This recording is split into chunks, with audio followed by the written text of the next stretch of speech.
people will be excited just to make it to freezing in parts of the northern tier. Well, many schools in the Atlanta, Birmingham, Houston, Little Rock, and Nashville metros will either be closed or be open late today due to the frigid temperatures. And new this morning, this long-lasting and deep Arctic air translates to dangers and problems, the type that disrupt daily life.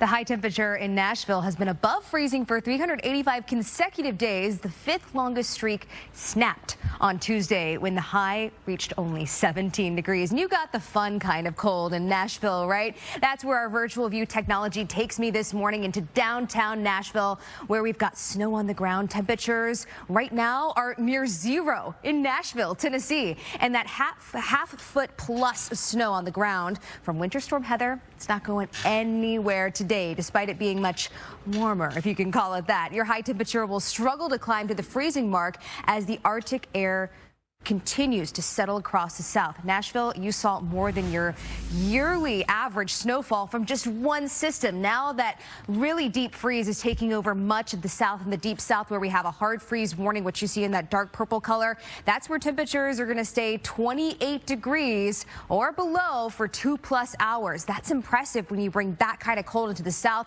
Of course, we've got some wind in place too, and that's bringing in the wind chill advisories. It's making it feel so much colder than what we're actually seeing. The wind chill in Atlanta only 0. Think back to just a couple of days ago when it was in the 50s in Atlanta. My, how things have changed. Right now, our wind chill in Nashville, 12 degrees below 0. The only place that's still holding on to the warmth, you have to go way down into South Florida. Even areas like Tampa, it feels like 38 this morning. That's some impressive Arctic air when it makes it all the way into Florida. Well, our highs today: Atlanta, you'll climb above freezing. New Orleans, 46, 43 for you in Dallas. So starting to see some improvements in places like Texas. Tomorrow morning, we're back down to 34 in Dallas. So that air mass is moderating just a little bit. It's going to be very brief, because by the time we get to the later half of the week, just like what Steph was talking about in the northern tier, we're going to see another shot of some Arctic air that dives down. And by Saturday morning, we are right back into the single digits in the teens for many of us. Even Tampa, once again, all the way down to 40. So, Lynette, not many people across the lower 48 are escaping this cold. Yeah, nowhere to go, right? Where it's cold, but not really the fun cold, because we don't have any snow in parts of Georgia, around Atlanta, where temperatures have fallen dramatically. Birmingham, all the way down to Tallahassee, Florida, 27 degrees this morning. But I found the coldest spot in Florida. And there is a spot in Florida that typically does get pretty cold when we get Arctic outbreaks like this. Crestview, Florida, 19 degrees this morning. That's in the Panhandle. So we have some impressive Arctic air. This is a cold blast. It's really taking over a lot of the lower 48. The only place that you can escape the cold right now, you have to go all the way down into South Florida. But even though we're going to see temperatures moderate pretty big in a place like Tampa too. So here's our highs today. Many of us making it just barely to that freezing mark. You factor in the wind chills, it's going to feel much colder than that. And our lows, once again, as we go overnight tonight into tomorrow morning, we're back down into the teens. Not as many single digits though, so you can see a slight moderation in that air mass. It's going to be very brief, because by the end of the week, we're going to bring in another shot of some cold air, and with that, we fall right back down into not only below 0 for the northern tier, single digits in the plains, and then all the way down to the teens in the deep south. This is the wind chill. By Saturday morning, the more important number, it only feels like 5 in Atlanta. Dress accordingly. Here, by the way, we're on our 5th winter storm, and we're on the 17th of January. So we're 17 days into the new year, and we've had 5 winter storms. Let's show you what we're expecting with our newest one, Winter Storm Indigo, moving cross country. Lynette mentioned the ice along the I-5 corridor. Portland, I'm concerned about you. Salem, down to the Eugene area. That's where we have some of the most power outages already this morning. Some of them were lingering from our last ice storm, the one that moved in over the weekend. We barely even had time to recover before now we're bringing in more freezing rain, and we're accumulating more ice. On water vapor, this system looks beautiful. But when we take it down to the surface, what's happening is not. And that is the ice, that is the freezing rain, that is the very cold rain as you move up towards the Seattle area. And these are some of the ice accumulations we've seen so far. As a whole, about 0.2 of an inch of ice. And that is getting to the threshold where we're starting to, okay, if we accumulate any more, we're going to see widespread power outages. We're going to see a lot of tree damage. And already travel is treacherous across the Portland area this morning. If you have any travel plans on I-80, that's where we're expecting ice accumulations to be even higher. We already have a lot of tree damage. We already have a lot of power outages, and this is only going to add to the problems. In fact, Lane County, that's where Eugene, Oregon is, really leading the pack as far as the power outages this morning, and they've jumped about 20,000 customers since what I checked about an hour ago or so. So the numbers are already climbing, and they will just continue to climb.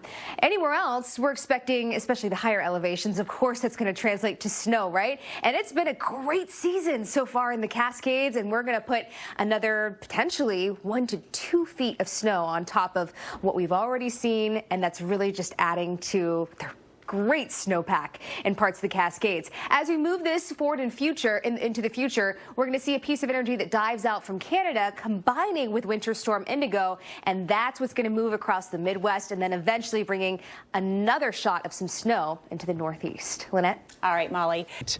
Half a foot to a foot, maybe even more of snow in the Buffalo area. It changes quick in Buffalo. Thank you, Jordan.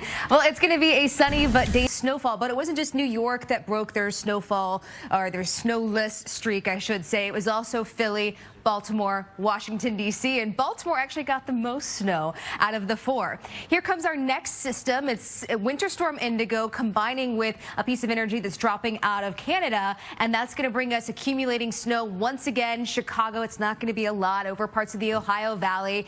Jordan was just talking about the lake effect that's going to continue to pile up as we head towards the weekend, and then eventually we'll bring this into the 95 corridor. Still some differences in our models, as you would expect this far out, but good agreement in the 95 corridor as you get more towards the higher elevations and back towards the lake effect areas.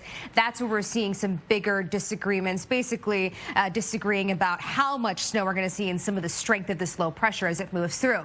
So here's the timing on Thursday. You can see the snow off Lake Erie. We can see the snow starting to stack in parts of the Tug Hill Plateau, once again making snowmobilers up there very happy to see the snow after what was really just a pathetic start to the season. And Friday, we bring up a lot of the snow in the higher elevations of the Appalachians, eventually into Philly by Friday afternoon. New York City starting off the weekend with snow. It's not going to be a lot once again, but it is going to continue to add and chip away at some of those bigger deficits that we have in parts of the Northeast. Here's our totals in Pittsburgh, 2 to 3 inches of snow. We head down towards central and southern PA. That's where we could see a little bit more. Steph? We want to take you breaking records in the northern tier. This time of year, you know it is very cold. Well, many schools in Atlanta, Birmingham, Houston, Little Rock, and Nashville metros will either be closed or open late today due to the frigid temperatures. And new this morning, this long-lasting and deep Arctic cold translates to dangers and problems, the type that disrupt daily life. And get this, the high temperature in Nashville has been above freezing for 385 consecutive days. That's the 5th longest streak. Snapped Tuesday when the high only reached 17 degrees, and we are deep in the cold in Nashville. That's where our virtual view technology takes me into downtown Nashville. It's beautiful, right? Temperatures this morning near zero, and that half-foot plus of snow on the ground right now from Winter Storm Heather is not going anywhere today, despite it being, we'll call it warmer, but it doesn't feel warmer, right? Your high temperature today will struggle to climb to the freezing mark as the Arctic air plunges into the south. Nashville, we walked away with some very impressive snowfall totals from Winter Storm Heather, where you saw 7.6 inches of snow. That was your storm total, and your average for the entire winter is 4.7. So we saw more snow in one system than we typically see throughout the winter time. That Arctic air is diving not just into Nashville, but well into the deep south, where we have a number of hard freeze warnings. We also have wind chill advisories, wind chill warnings out. Those go all the way down into South Texas as well as Central Florida. Tampa, good morning to you. It is only 43 degrees. Even colder when you go up towards the Panhandle. Tallahassee, 26. We even saw some wintry precipitation yesterday in areas like Pensacola and Mobile, Alabama. The wind chill, of course, the more important number when you get dressed this morning, and it feels like 0 in Atlanta, 2 in Nashville, 12 in Jackson, Mississippi, and 9 below in Little Rock, where we still have snow on the ground there too.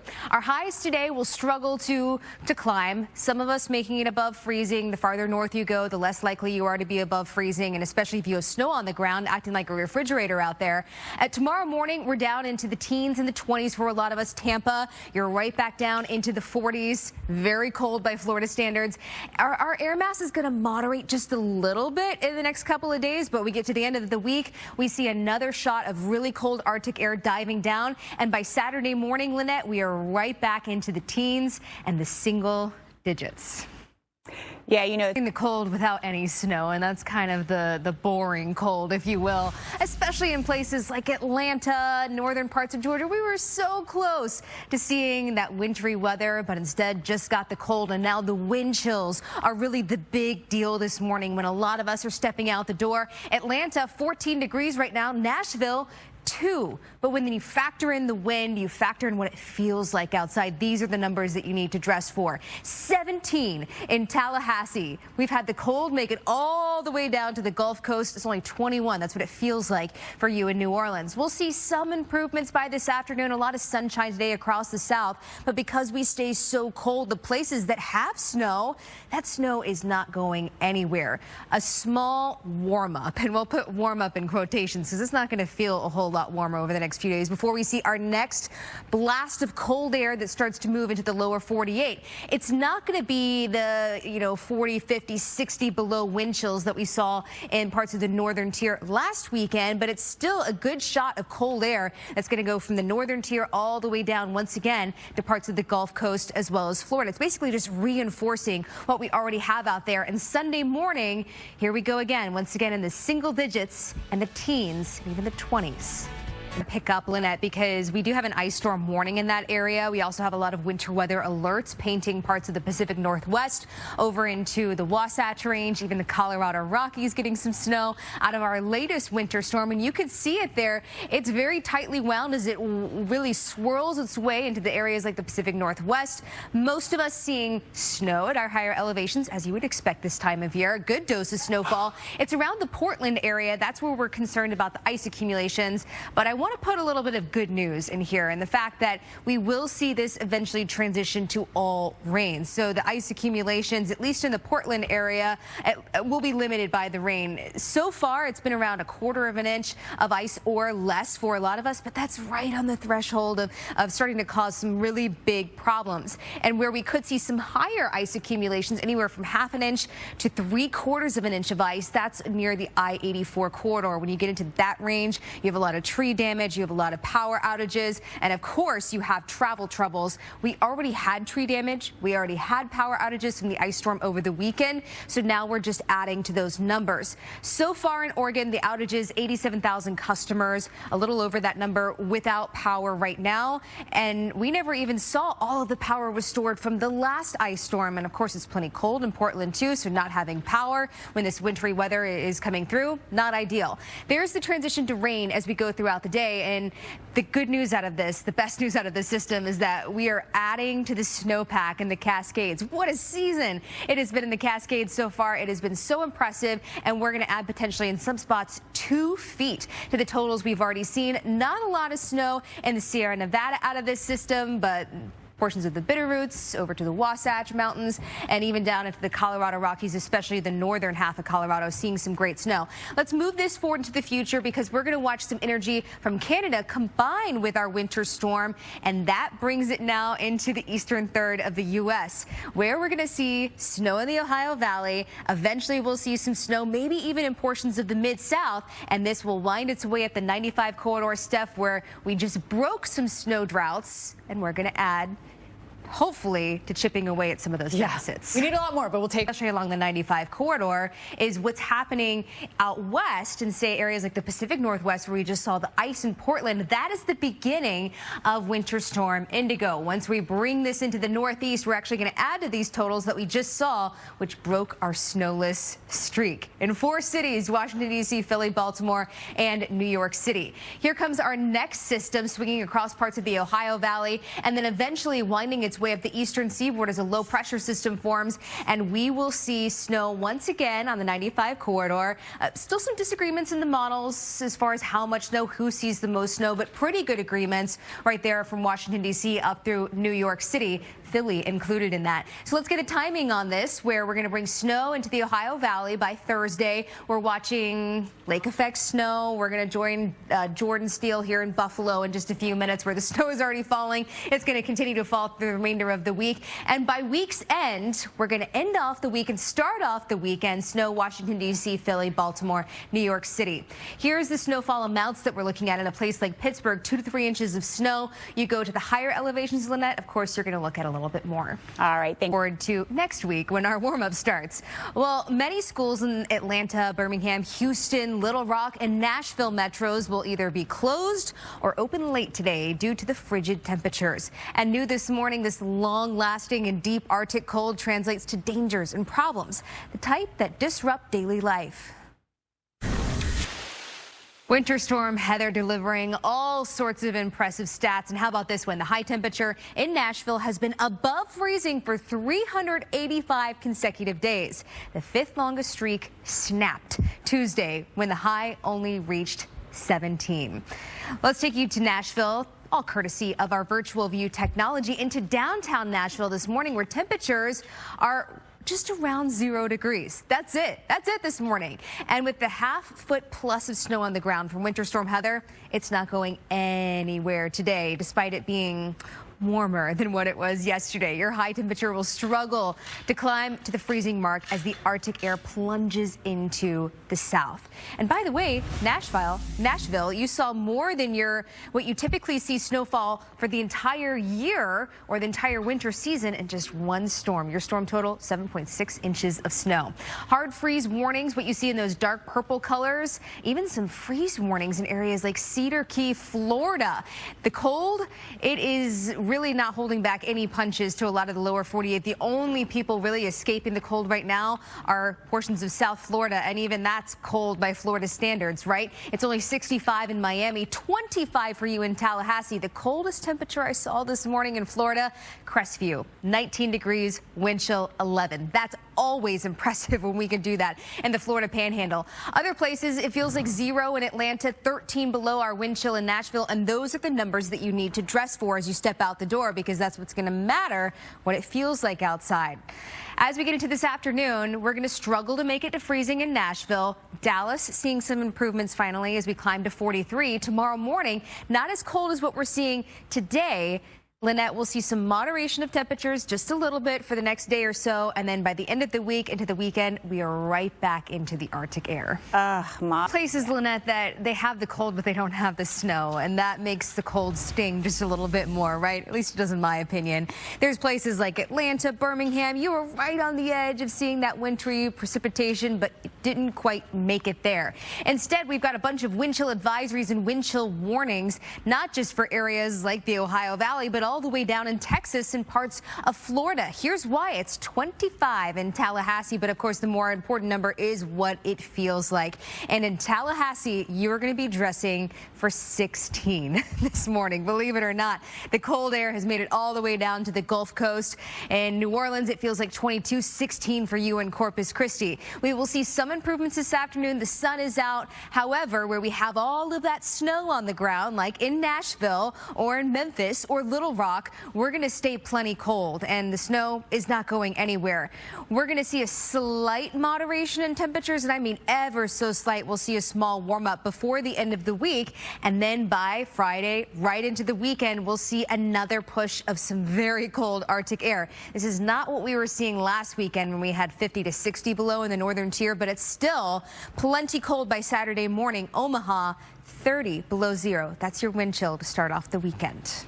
Welcome back into America's Morning headquarters on this Wednesday morning, and we are looking at our brand new winter storm. And if you're keeping count, this is number 5 since just the beginning of the year. Now, big dangers in areas like Portland as well as Salem, portions of the I-5 corridor where we have an ice storm warning in place. And this is the second consecutive storm. We barely had time to recover from the first one, and in many places we didn't even get the power back on from the first ice storm, and now we're bringing in another one. This is our next winter storm swirling its way onshore in the Pacific Northwest. Cold rain in Seattle immediately at the higher elevations. Of course, we're talking a lot of snow, but the focus is really on the Portland area and around the I-5 corridor, where we have seen ice accumulations. And right now we're running at about 1/4 of an inch in a lot of places, and that's right on the threshold where you start to see a lot of problems. Travel, of course, even just a small glaze of ice can cause a lot of travel issues, but you start to get into the range of 1/4 of an inch to 1/2 an inch of ice, up to 3/4 of an inch of ice, like what we're going to see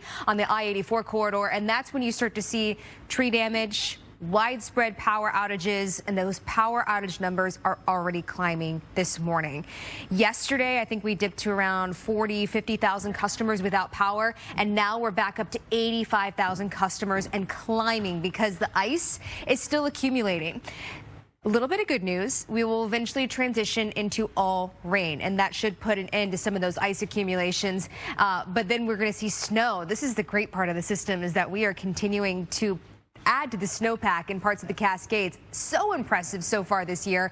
We're going to watch our winter storm move to the east. We have some energy that's diving south out of Canada. Those two are going to combine, move across the Ohio Valley, and then eventually bring it right into the northeast. So we're talking snow, and of course with that, another shot of some cold air. We're already seeing the lake effect snow machine, but Steph, we're going to see even more lake effect snow as we head towards the weekend. Buffalo is getting. Jordan, I'm thinking about 2 weeks ago when you were in Scranton and we had the snow and we didn't have the Arctic air yet, and you had these packable snowballs, so much so that you were able to juggle them. I don't even think you would be able to make a snowball today out of that. It's so dry. You literally can't. I mean, sorry if you were here.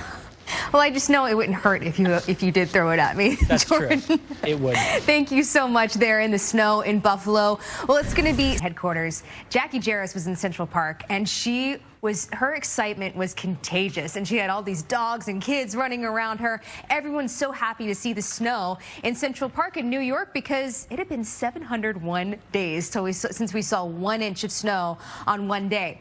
Now, also Philly, Baltimore, Washington, D.C. breaking their snowless streaks, and we will add some snow as we get towards the weekend with our next system that's going to be swinging out of the west across the lower 48 and eventually into the Ohio Valley and parts of the Northeast. Some disagreements still in our models, as you would expect. The GFS tends to ramp up those amounts a lot, and that's exactly what you're seeing, but fairly good agreement along the I-95 corridor of about 1 to 3 inches of snow, maybe a little bit more if we start to see this low pressure area get a little bit stronger. So we've got the lake effect snow towards the end of the week. That's where you just saw Jordan there in Buffalo and up towards the Tug Hill Plateau. And then here comes our system as we start off the weekend. Friday morning, we'll start off with snow in Philly, Washington, D.C., New York. That continues throughout the better part of today, or the better part of the day on Friday. And then towards the weekend, we get to Saturday, and it's out of here. So how much snow are we talking? A place like Pittsburgh, 2 to 3 inches of snow. You go to the south, maybe 3 to 4 inches of snow as it gets a little bit stronger in our higher elevations. And we're going to start off Friday morning in Pittsburgh with snow, and it's going to snow for the better part of the day on Friday. By the time we wake up on the weekend, Steph, it's a snow day. I mean, we don't have school anyways, but it's a snow day. Right, exactly.